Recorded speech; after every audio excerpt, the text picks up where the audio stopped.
اللہ سے ڈرنے کی ضرورت ہے۔ اللہ کا خوف تمام نیکیوں کا سرچشمہ ہے۔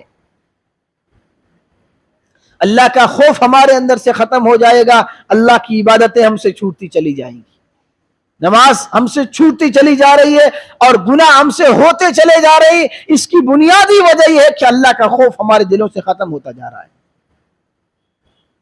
لوگ سی سی ٹی وی کیمروں سے ڈرتے ہیں لیکن اللہ سے نہیں ڈرتے۔ اللہ کے سی سی ٹی وی کیمروں سے ہمیں ڈرنا چاہیے، کیا دنیا کے لوگوں سے ڈرنا ہے؟ ڈرنا اس خالق اور مالک سے ڈرو جس کے سامنے کھڑا ہونا ہے اور اپنے ایک ایک کیے کا حساب دینا ہے۔ ہر وقت اپنے دل و دماغ میں اللہ کا خوف اور اللہ کی ذات کا استحضار نصیب کرنا کہ میرا رب مجھے دیکھ رہا ہے، کوئی دیکھے نہ دیکھے لیکن پیدا کرنے والی ذات دیکھ رہی ہے۔ دنیا کے کتنے اندھیرے میں چھپ کر کے ہم گناہ کر رہے ہیں، لیکن دل و دماغ میں یہ بات ہمارے مستحضر رہنی چاہیے کہ ان اندھیروں میں اور ان اندھیروں کو پیدا کرنے والی ذات ہے جو مجھے دیکھ رہی ہے۔ کالے پہاڑ میں کالی چوٹی کو چلنے اور اس کی صدا کو سننے والی ذات ہے جو میرے ایک ایک کرتوت پر نظر رکھ رہی ہے اور ایک ایک عمل ہمارا ریکارڈ ہو رہا ہے۔ ہمارے بدن کے اندر سی سی ٹی وی کیمرے لگے ہوئے، اللہ کے کیمروں سے ہمیں ڈرنا چاہیے۔ جو عمل ہم کر رہے ہیں یہ قیامت کے دن یہ اعضاء ہمارے خلاف گواہی دیں گے اللہ کے یہاں۔ حدیث میں آتا ہے نبی کریم صلی اللہ علیہ وسلم نے ارشاد فرمایا کہ قیامت کے دن انسان کا ہر بدن کا ہر عضو بولے گا۔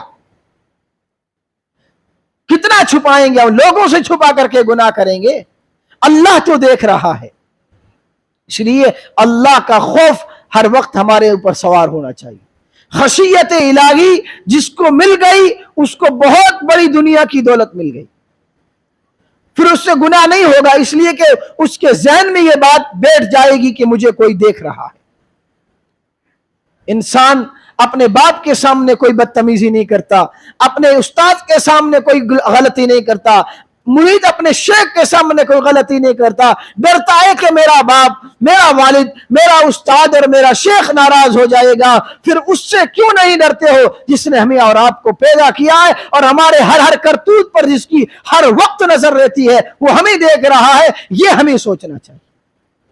جب اللہ کا ڈر ہمارے اوپر سوار ہو جائے گا تو پھر کوئی گناہ ہم سے نہیں ہوگا، پھر انسان حرام کمائی پر ہاتھ نہیں ڈالے گا، کم تولتے ہوئے اللہ سے ڈرے گا کہ میرا رب مجھے دیکھ رہا ہے، کاروبار میں ڈنڈی مارتے ہوئے ڈرے گا، اپنا ہاتھ روک لے گا کہ مجھے کوئی ذات دیکھ رہی ہے جس کے سامنے مجھے کھڑا ہونا ہے۔ کم تولتے ہوئے اور کم ناپتے ہوئے اور جو ہے ناپ تول میں کمی بیشی کرتے ہوئے لوگوں کے سامنے اپنے جھوٹا کا جو اپنے کاروبار اور اپنے سودا کو بیچنے کے لیے جھوٹ بولنے سے پہلے ڈرے گا کہ میرا رب مجھے دیکھ رہا ہے۔ یہ ڈر ہماری زندگی میں آ جائے گا تو دنیا کے سارے خوف و ڈر ہماری زندگی سے ختم ہو جائیں گے۔ اگر ایک اللہ کا ڈر ہمارے دل میں آ جائے نا تو دنیا کے سارے ڈر ہمارے دل سے ختم ہو جائیں گے۔ آج اللہ کا ڈر نہیں ہے، اس لیے ہزاروں قسم کے خوف اور ہراس ہمارے دل میں گھر کرے ہوئے ہیں۔